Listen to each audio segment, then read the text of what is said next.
Saya ke Bang Rismon, bagaimana menjawabnya secara gamblang bahwa tudingan tokoh besar di baliknya atau bohir lah di balik Bang Rismon dan kawan-kawan itu nggak ada? Kalau saya ya pribadi ya kalau ada bohir tangkap aja saya Pak Kapolri, itu aja apa saya. Itu standing position saya.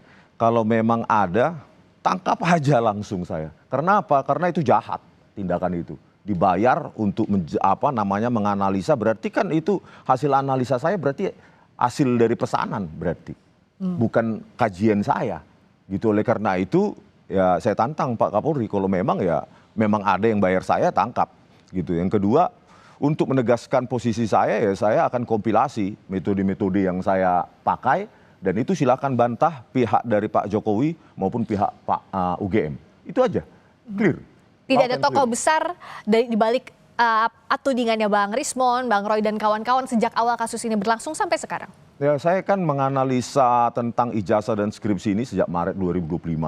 Kalau pihak-pihak lain yang memang kebetulan kami ada di sebuah tempat itu kan punya agenda masing-masing, hak politik mereka. Tetapi bukan berarti saya bisa disetir, bukan berarti saya bisa disuruh-suruh, diorkestrasi, Rismon ke sini, Rismon ke sana, itu nggak ada itu. Makanya saya tantang, ya kalau memang ada tangkap aja langsung. Karena itu berarti saya orang jahat itu.